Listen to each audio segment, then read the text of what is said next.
Hello, my name is Richard Corbett from emergebydesign.net, and welcome to my weekly Human Design and Astrological Transit Report. This week I'll be taking a look at Monday, November 3rd through Sunday, November 9th.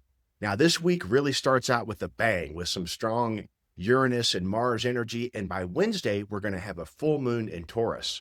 Later in the week, we'll see Uranus retrograde back into Gemini for his final stay there. And then by the end of the week on Sunday, Mercury will turn retrograde as well. So there's a lot happening this week. And before I pull the charts up, I just have one quick announcement. Brandy and I are so excited to be offering our Planets Meet the Gods course again, starting Sunday, November 9th. So it's coming up very quick. We do have a couple of seats still available, and we'd love to have you join us. This course is one of our favorites. I have to tell you that as both a human design analyst and an astrologer, when I first learned about the planetary archetype and frequency, their spectrum of conscience, and their mythological stories, it revolutionized my understanding of my own chart. And so we're so excited to bring this to our students again. You know, they are the imprinting agents. They infuse their energy in the hexagram that they're in. And so having a deeper understanding of those planets will really bring some new insights and illuminations to your own self-exploration and understanding. So please check it out at emergebydesign.net. Okay, let's go ahead and jump into the charts here. And also quickly just want to mention that I always run my charts for noon Mountain Time. That way you can just adjust to your local time zone and you would be looking at the same charts. I don't use the house system. Everything is set at 0 degrees Aries because the house system would change due to your location on the Earth. So I don't talk about those. We're just looking at the planets, the signs that they're in, and the aspects they're making, and then looking at the body graph to see what activations we have. So as of Monday, we're coming off of this T-square between Venus and her home sign of Libra, opposite Chiron in retrograde in Aries, and then Chiron and Venus are both squaring Jupiter. Now that we are going to see this separate as we come into Monday, but you can still see this here. And so just to say that if you've had any sensitivity over the weekend or anything in the relationships where old wounds from the past may have been stimulated, you know, Venus squaring Jupiter, these are the two benefics, but sometimes in this particular aspect, it can be a little too much, or it can feel like too much. So, but we will see that start to dissipate as Venus moves on forward throughout the rest of the week, but that's still lingering in the background. The other thing that's happened I want to mention is just a few hours prior to this chart. In fact, it happened exactly at 4:22 a.m. on this Monday, November 3rd, we had a nodal shift. And so the north and south node have moved from gates 22 and gates 47, and they've now retrograded back into gates 63 and 64. So the nodes stay in the gates they enter for around 3 to 3.5 months. It's a little over 3 months. And we often say from a transit perspective, when we're talking about the nodes, we're talking about the environment. It's sort of just the what's in the air. And this is an interesting lineup for them. These two gates are part of the cross of consciousness in human design. They're both located in the head center, this pressure center up here. So we have the north node in gate 63 in Pisces. It's called the gate of doubt. It's the mental pressure to understand things logically, a pattern, a sequence, something that we can, look at and recognize, is this healthy and sustainable? Now, we go to the south node, we'll be in gate 64, which is in Virgo, and this is part of our sensing circuitry. So it's more related to the solar plexus. It's part of this pressure to keep going over things. It's called the gate of confusion. And it's really this pressure to keep looking back in the rearview mirror and try to understand what was our experience back there. So to say that we have two mental pressure gates is saying we may be seeing, feeling, experiencing a lot of extra mental stimulation during this time period. So I think it's important for us to just remember that, right? To know that the mind is an incredible tool, but it's not here to run our lives. And that's one of the main things we learn in human design is to trust the awareness of our body through our personal authority, wherever we find that in our chart, and learning to tune into that, to listen to our body. It it has the answers, not our mind. But yeah, we're gonna see a little bit of a sometimes a hamster on the wheel with our mental processes and recognize what it's doing, right? It's here to serve us, not lead us. So it has a very important job, but they're going to be there for a while. So just wanted to mention that that just happened. So we'll also look at the sun here today. We're still in gate 44 in line 5 as of Monday, and that is down in the splenic awareness center here. We talked about this last week. It's called the gate of alertness. It's part of our tribal circuit group, but it's this instinctual awareness to know what has value and can support our family, tribe. It's up-leveling both in health, wellness, financial sustainability. There's a real opportunity while the sun is in gate 44 to that extra listening, right? There's, the sun is in Scorpio here. So it's able to see hidden truths, right? Things can just come to the surface that we need to know about. And so it can be quite provocative in that way. This puts the Earth in its polarity in gate 24. In Taurus, this is the gate of the return, also called the gate of rationalizing. So you can see with Monday, the nodal shift and the Earth still in gate 24, there's still a fair amount of mental rumination here going on in the background. Let's take a look at the channels that we have activated here. This is a very dynamic transit for Monday. So we have Neptune, who last week went retrograded back into Pisces and currently at 29 degrees and 44 minutes, still in that gate 25 line too, even though Neptune will continue to slowly retrograde a handful of more minutes of a degree. Neptune will not go to 25 line 1. This will be the final retrograde line that Neptune will go to. I've talked about this before, and we'll certainly talk more in the future. Eventually, Neptune will station and start to move forward, and so will Saturn. So they will cross over into Aries in February of 2026, and that's a big story on its own. But as of Monday, Neptune's still here in gate 25, and we have the moon passing through Aries on the way to this full moon on Wednesday and passing through gate 51 here in this chart. Now, so this lunar transit, of course, the moon moves very fast. The moon goes through approximately 2.25 gates per 24-hour period. So we can certainly say for most of the daylight hours, the moon will be in gate 51, bringing us the channel of initiation, this individual circuit group. The moon in 51, this may be felt as a bit of an emotional shock or stimulation that might initiate us into a process. Now, while that's happening, we also have another individual channel called the channel of charisma, gate 34 going up to gate 20. It's part of our integration circuit group.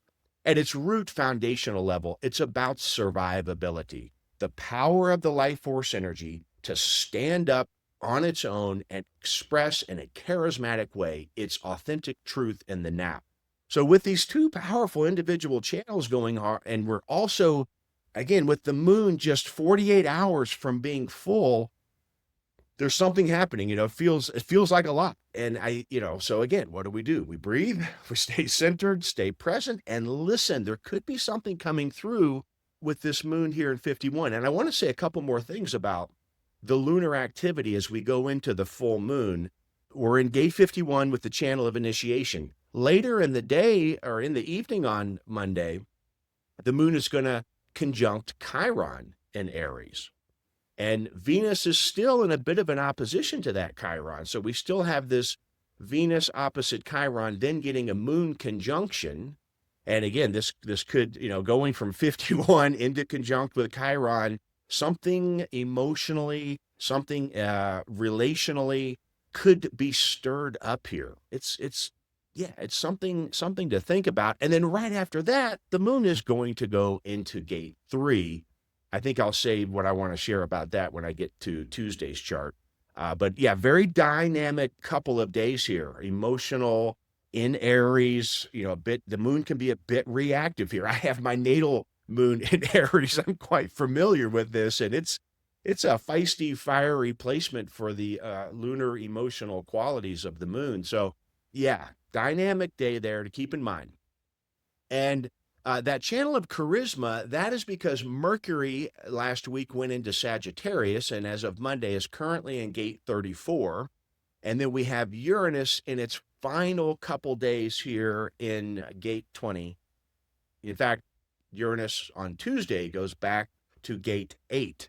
And I'll talk more about that in a minute. But here I'm just saying we have Mercury, Uranus in the channel of charisma. Now, this is some sudden, shocking Uranian expression of mercurial power, right? This is you can feel that, again, if we've got some emotional dysregulation going on, then now we back it up with this power to speak something.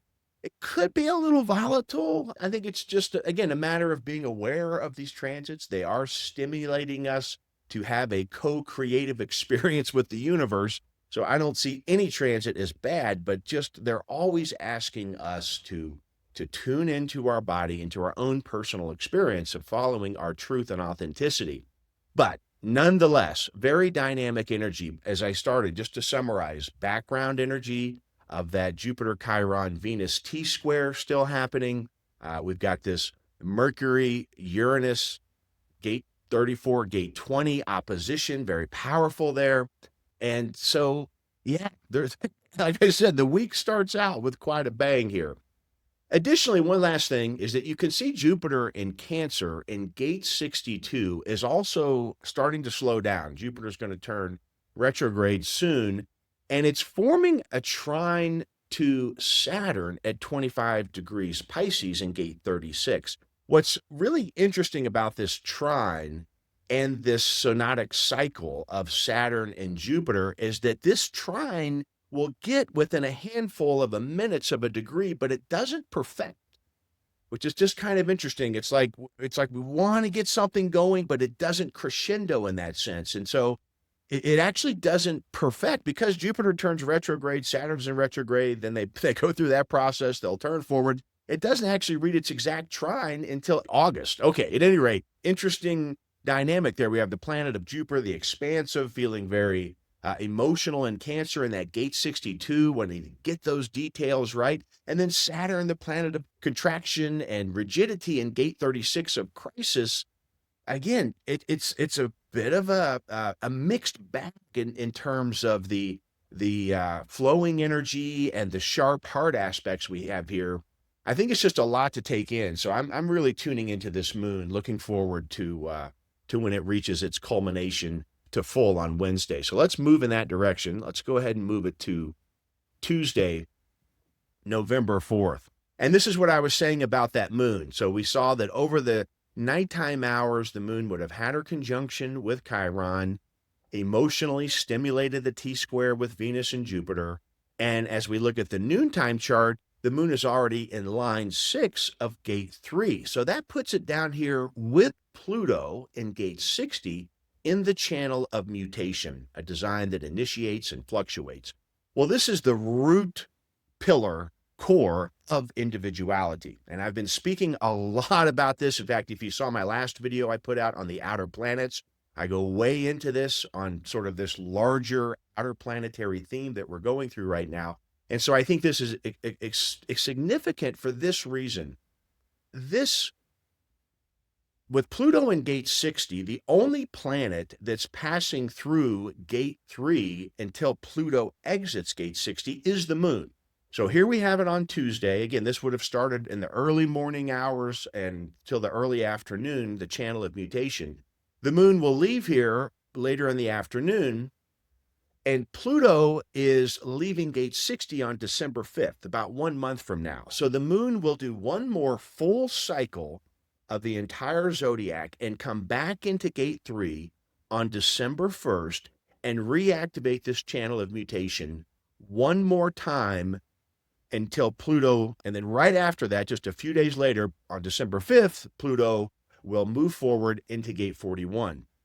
So just to say that we're just going to, with these two planets here, the emotional quality of the moon, the death, rebirth, transformation qualities of Pluto in gate 60, this is very dynamic. It's a short transit, but this is one of those short transits that I'm gonna put this on my calendar. I just kind of want to check in on those moon and gate 3, particularly here on Tuesday. I think it's I think it's really potent, and it's right before the full moon we're going to see on Wednesday here. So just wanted to make a note of this very interesting path. This first 3 days of this calendar week, the moon is really in an interesting situation. And of course, the gate 3 and the gate 60, which I often talk about in the zodiac and in the mandala, they are the only two gates that are exactly square to the minute. So if you look at the astrological wheel, you can see the moon at 1 degrees Taurus and Pluto at 1 degrees Aquarius. You can see that square in aspect. So again, this is dynamic. It's we might say frictional. It's an emotional angst here. And Pluto just opening up the underworld in that gate 60. It's really a final message, a final opportunity this month to ask ourselves, what is my greatest limitation? Where does it come from? To really maybe do some journaling, some body scans, some contemplations. We've got this extra help from the nodes right now in our head center. So, we might be able to go really deep into our past and uncover where we developed a maladaptive strategy, also called conditioning, if you want to call it that. But there are certain behaviors that are no longer serving us, and you could not ask for a better time to once and for all resolve those. We've had a lot of that Chiron activity as well. This healing idea of letting things go, moving into the future has been so part of my talks over these past few weeks. And I think it's so important. Overall, the month of November, it's kind of a confusing month. We have so many planets in retrograde. Now, Pluto is moving forward, but we have Neptune in retrograde, Uranus in retrograde, Saturn, Jupiter is about to turn retrograde, Mercury is just about to turn retrograde. So those planets are slowing down. So there's a lot of exact aspects that are very stimulating, that have impact, but yet it might feel like we're kind of spinning our wheels. And so I think the month of November kind of has a little bit of that flavor. Some of these log jams, they're going to start to sort themselves out as we move into the latter part of this year and into early part of next year. I think we're going to feel a very different picture. But at the moment, it feels a little awkward in that sense. And also, later in the day here on Tuesday, if you look at Uranus in the body graph, he's still in gate 20, line 1. But later in the day, in the afternoon, is when he will actually move back into gate 8, line 6. This is the line of transition when he moves from Gemini back into Taurus. The other thing on Tuesday I didn't mention, I got to talk about Mars. Mars just left Scorpio and moved into Sagittarius, joining up with Mercury in gate 34, the gate of power. And Mars is in an exact opposition to Uranus. Mars, energy, action, movement. Uranus, shocking, sudden, unknown, right? This is a very dynamic opposition here. It is happening in the channel of charisma. So once again, if you look at that body graph, before on Monday, we had the channel of charisma and the channel of initiation. Here today, we've got a very strong channel of charisma, and then Moon, Pluto, and mutation.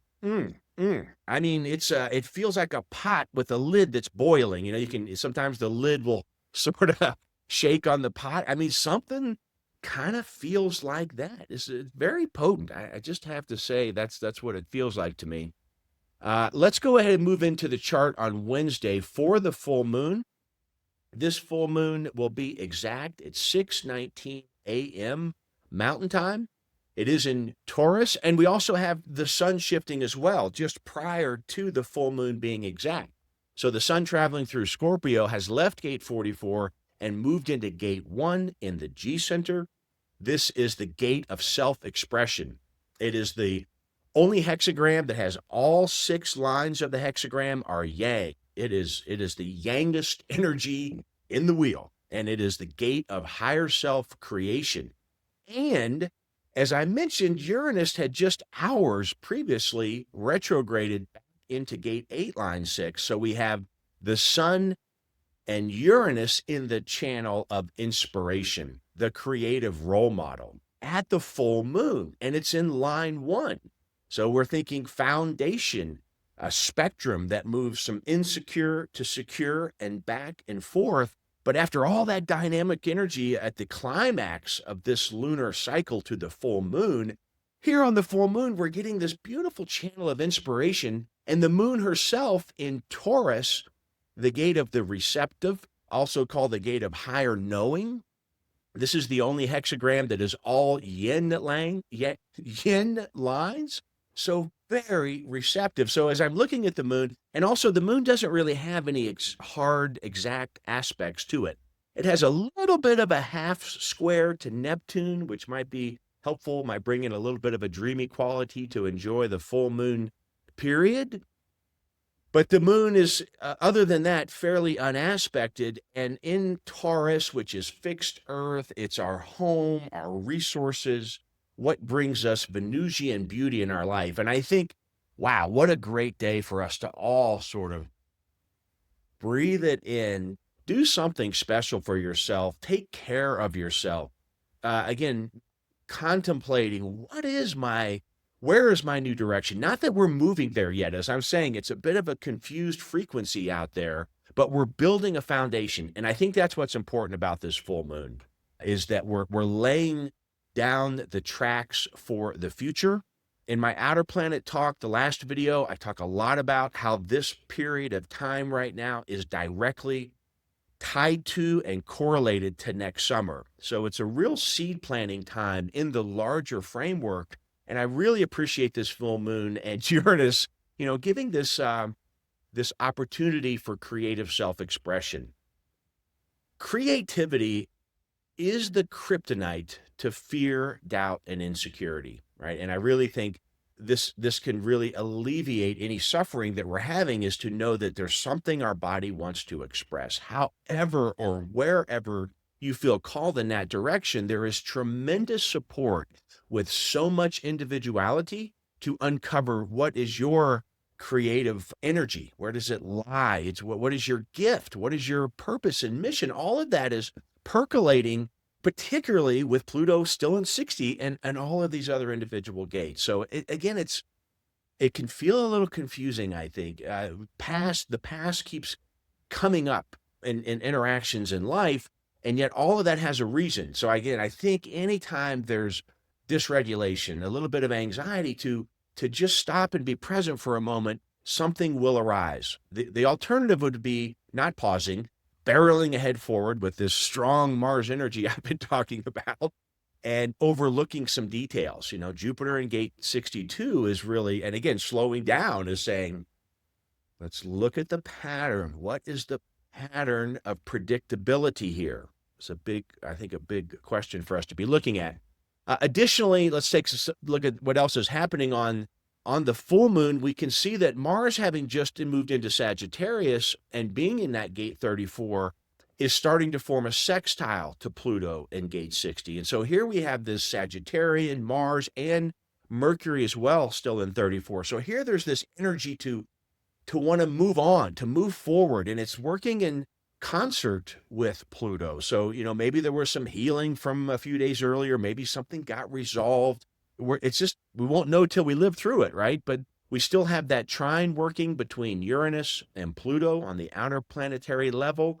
And so something, I think, at this full moon wants to be recognized, right? Maybe you've done some hard, deep interpersonal work.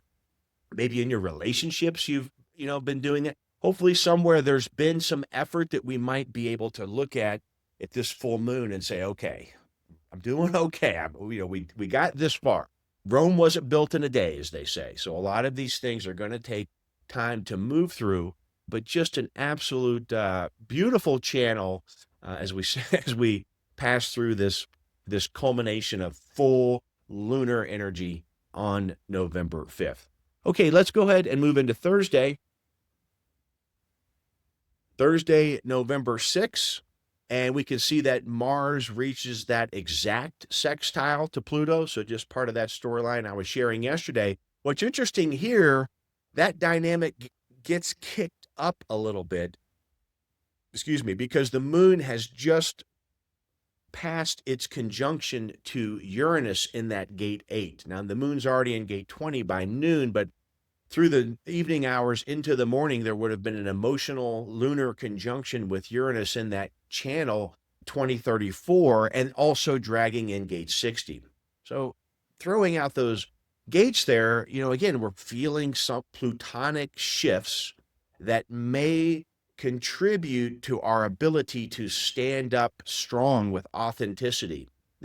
And again, these are transits. This is passing. So we always want to be mindful of decision making, but all of the transits are contributing to who we are, our own story within the greater story. And so this is some powerful energy. Another interesting pattern in the astrological wheel, we have Venus has moved to 29 degrees Libra at the anaretic degree. And that's also where we have, in Pisces, we have Neptune at 29 degrees. And then that Uranus I've been talking about is at 0 degrees. So Uranus and Neptune are forming that sextile, and both Neptune and Uranus are quincunx to Venus. Now, this is what they call a yod in astrology. Finger of God is the nickname for it. And the idea is that it can feel sort of fated. I mean, particularly with Venus and Neptune at the anaretic degree, the end of their signs, where they're wanting to wrap up their story there. It's, quincunxes can be irritating, but in this idea with this pattern, the idea is that it is what it is, right? Whatever dynamics that you're working through personally that may have been impacted by these other transits I've been talking about, in this sense here, Venus wants to resolve it, right? It's uncomfortable, and she's leaving her home domicile sign of rulership. So she'd like to bring some harmony into this. But that's going to be challenging because Venus is moving into a square to Pluto. I hope what my words are sharing is we just have two sides of the spectrum so far this week, right? It's like some things are percolating and moving towards development, and then other things are really wanting to wipe things off the table here. And that Venus square Pluto in such a sensitive time period, again, there could be some of these issues that we thought we had resolved that all of a sudden here they appear again. So just to be aware, what's really happening here is for all of us, at some level, even if it's unconscious, we are undergoing a mutation. We're already in it. And these are really, I think what these transits are showing us is they are like the precursor, prepping our vehicle for what we're moving into the next couple of years. Things are going to change at a pace we have never seen before. And so in this idea, we really want to take all of the interactions and stimulations to know that we are growing, we are evolving, we're developing into our greater sense of truth. That raises our frequency, right? Makes us able to withstand the shock and disruption that's happening in the greater world. So I think it's a very formative time, and I really appreciate that part about it, but we really gotta be acutely aware, right? What's happening inside of us. So this is a great opportunity for embodiment, to say the least. And just, again, looking at that body graph one last time before I move to Friday, the channel of charisma and the channel of inspiration, what a potentially powerful self-imperiod moment. And conversely, at the same time, it could be very somewhat, let's say, at least destabilizing. Individual circuitry is creative, but it's also uncertain. We don't know when the pulse is going to happen. It comes in a flash and it can leave in a flash. So to remember that if we're feeling disempowered right now, embrace the feeling of disempowerment. Sit with it. Really go there.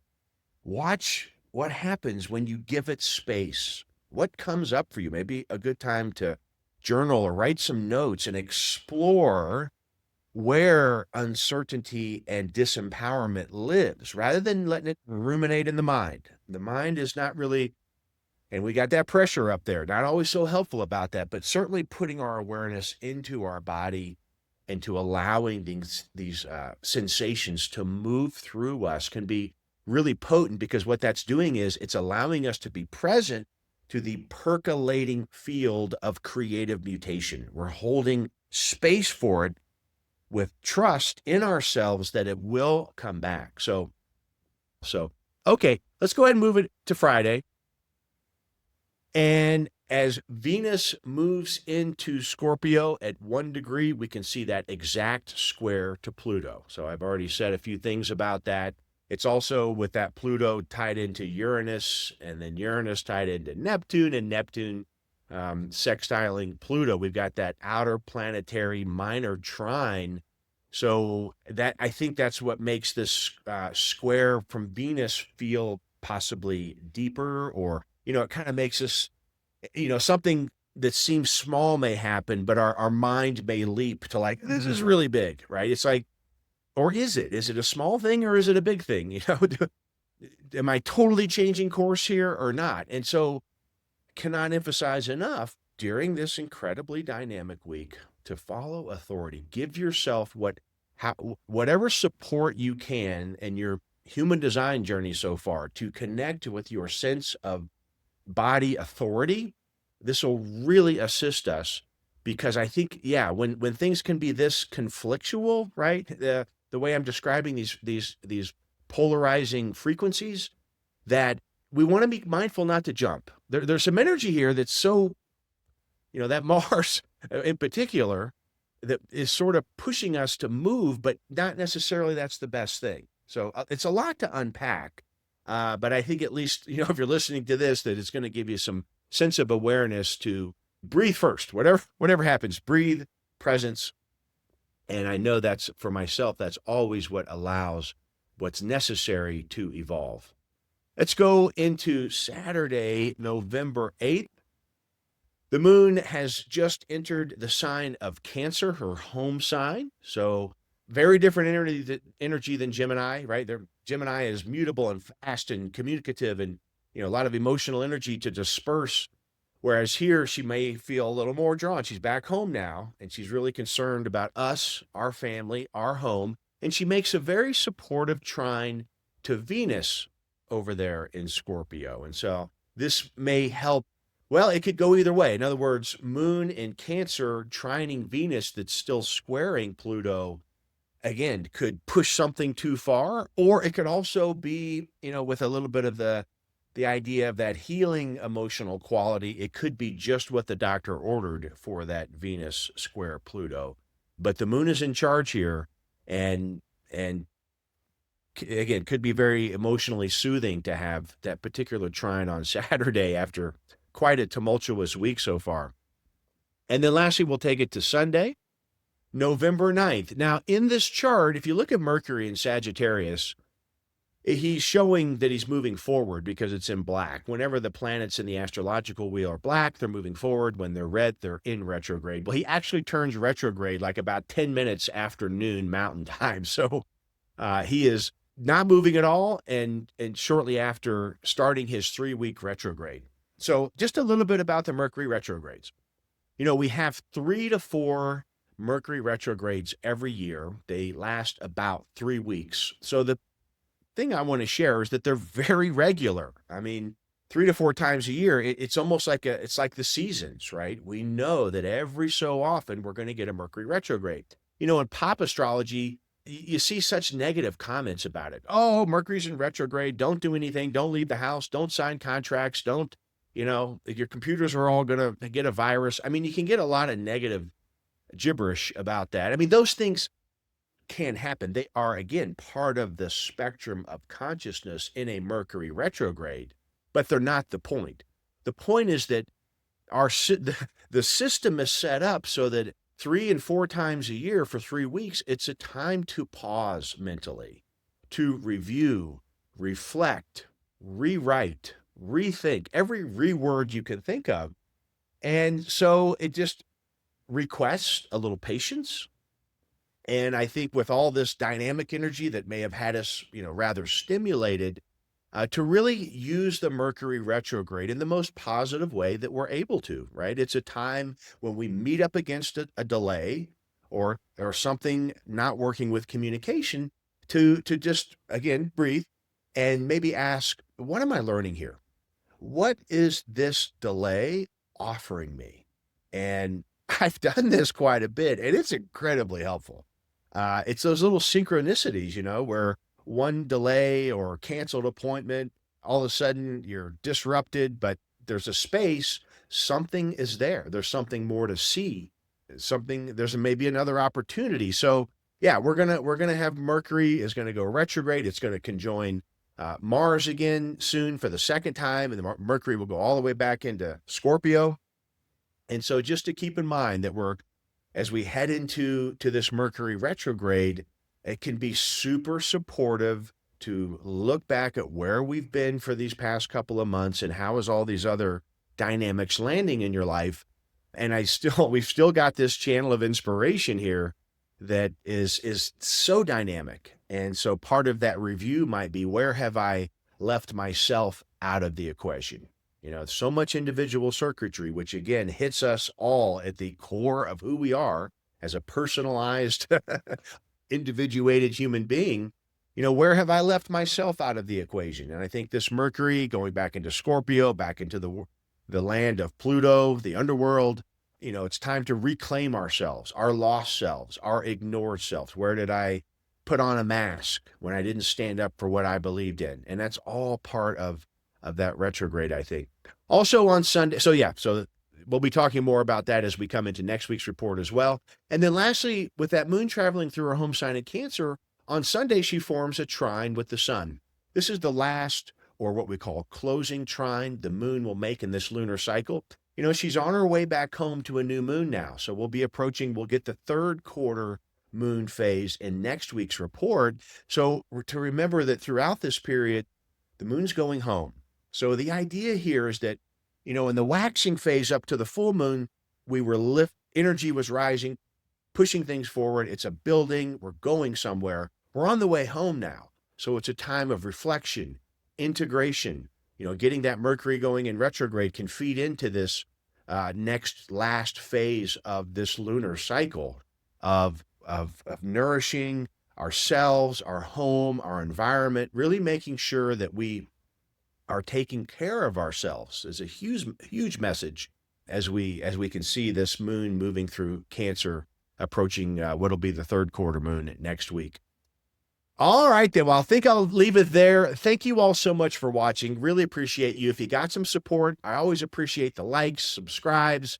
We appreciate the opportunity to grow the community, and shoot me a comment. I love to hear from you guys. Thank you so much and have a great day. Bye for now.